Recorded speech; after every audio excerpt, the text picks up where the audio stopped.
If you travel 20 miles east of Columbus, Ohio, you'll find 1,000 empty acres of land. It won't look like much, but if you stop and look closely, you'll see a field of dreams.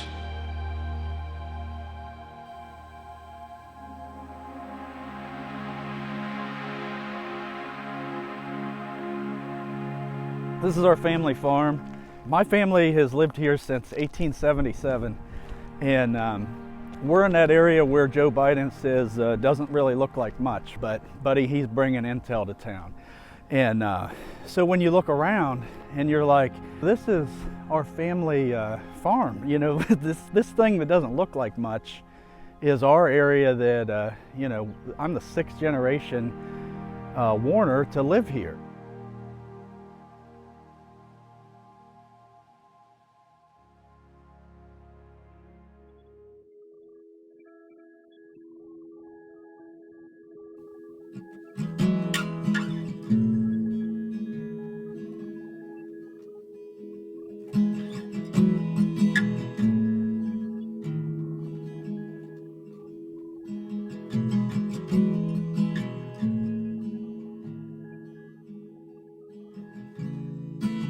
Growing up, my dad was a dairy farmer, and I mean, every day we lived down the same place every day. You know, we didn't have a John Deere Gator, right, or a Bobcat Gator or whatever, RTV. We walked to the barn, you know, milk the cows, do all the chores.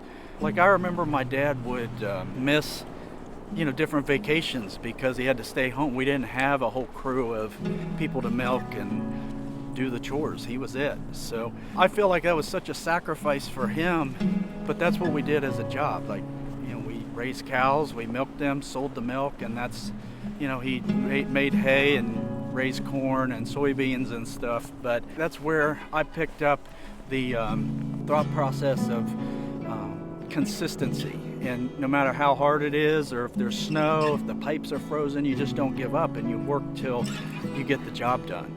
You don't quit halfway through the project.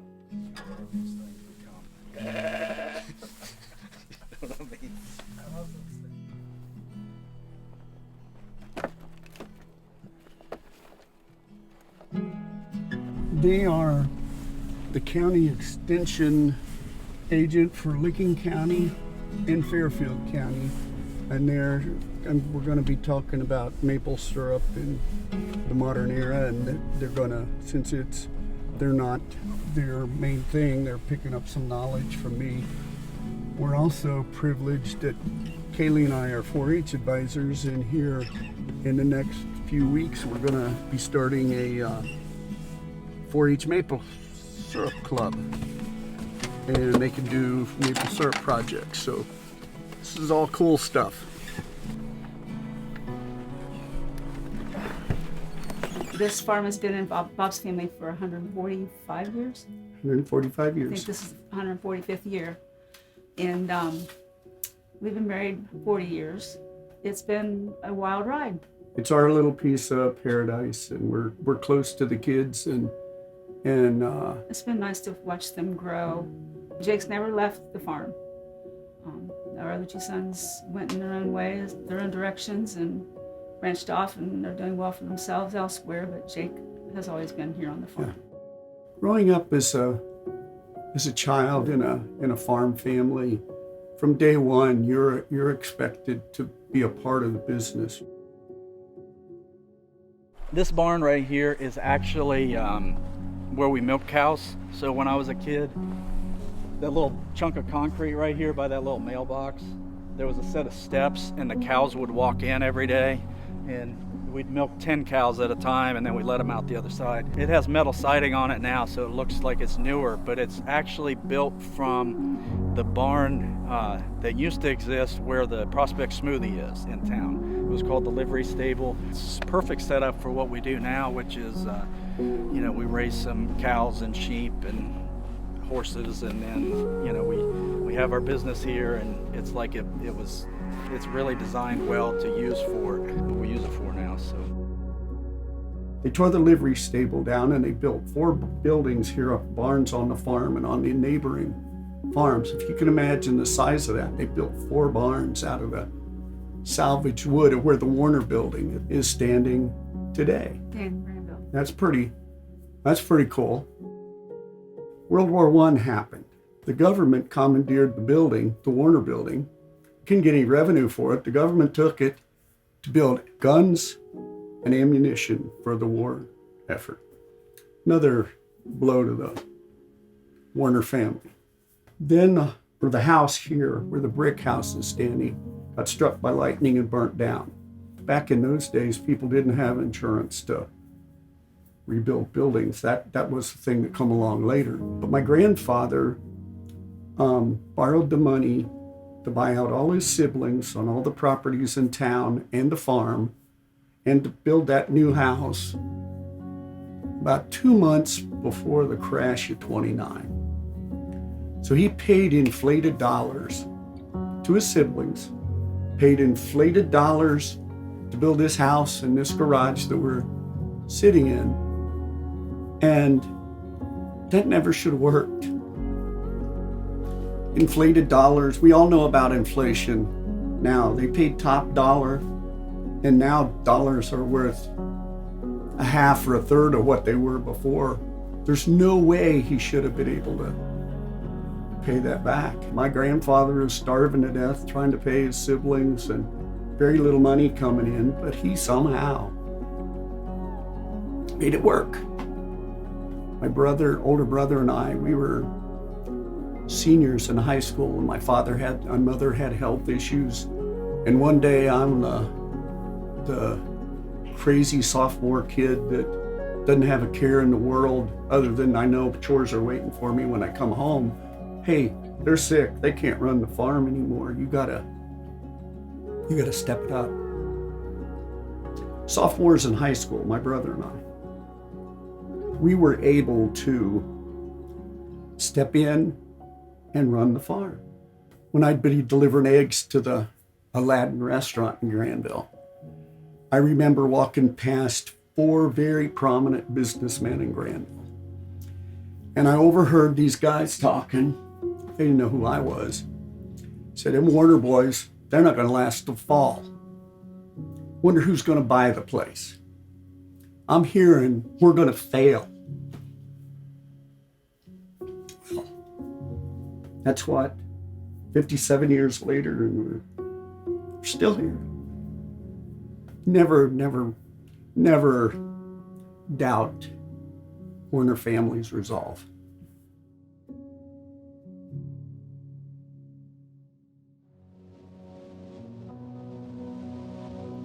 This guy sends us a letter at Christmas time that says basically you have violated your right of first refusal. You know, we're going to take your house. We'll let you live there for three years rent free, but basically you need to be thinking out how you're going to get out, which was bogus. But think about it. We got this letter on like December 23rd or something, right? In the mailbox. Can't call your attorney till like 4 days from now. I'm like, what kind of guy would send something like that, right? It did upset us that year for Christmas, but it was a pretty easy open and shut case. We sent the stuff to my attorney and it was over. But literally we had somebody question whether we owned our land, and we had to prove that we owned the land and we didn't violate it. I don't know if anybody else has this many things that they have to stand and fight for, but we're definitely up for the task.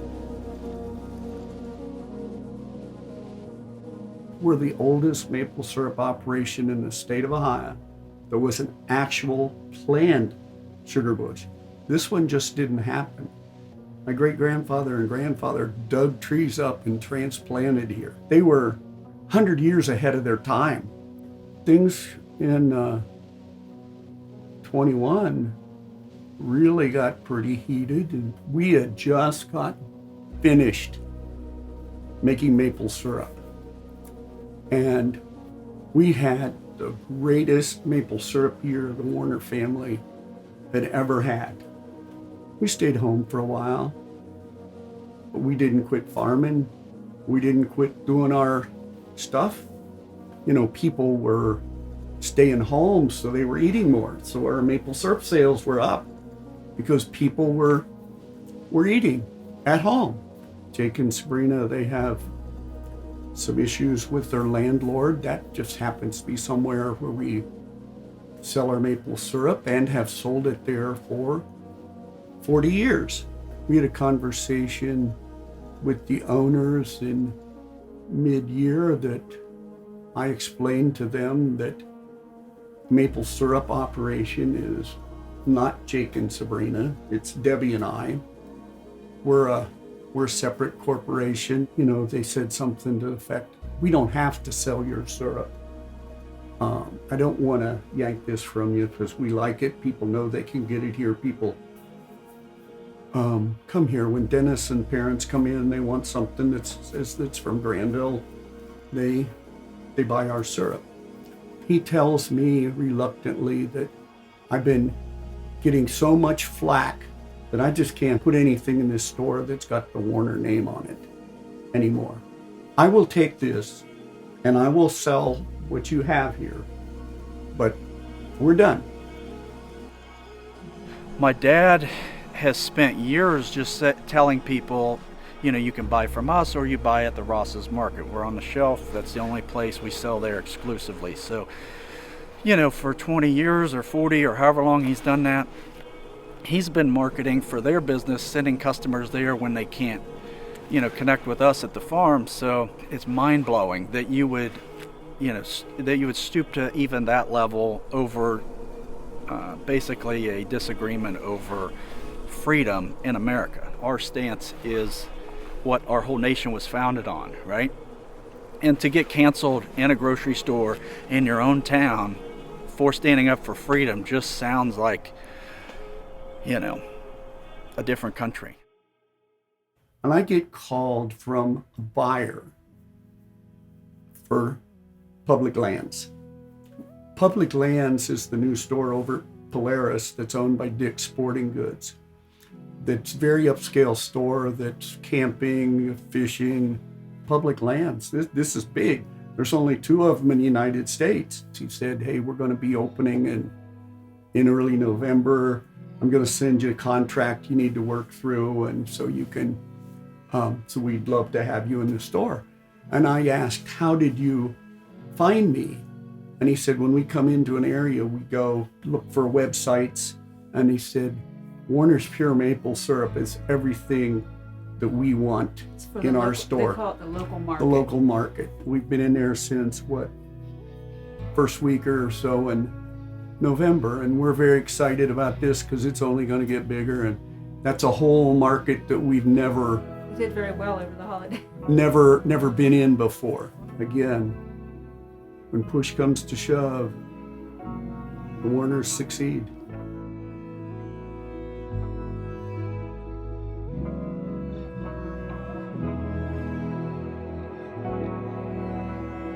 The ground on which America's future will be built.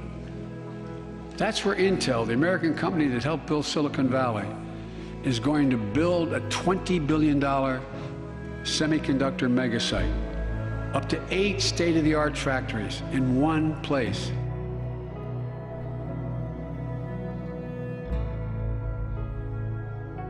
China and these big tech companies are buying up all the land, and they're not doing it to preserve. They're doing it to come in and tear down. And so for us, you know, maple trees are important to us. That's how he grew up. That's how his family has made money. When you have politicians who think that farmland is nothing, it goes to show that they have no idea where their products come from. And really, they have no idea what the history of America really is. So when you say that on the State of Union address, when Joe Biden says it doesn't look like much, and you live in that area, those are like fighting words.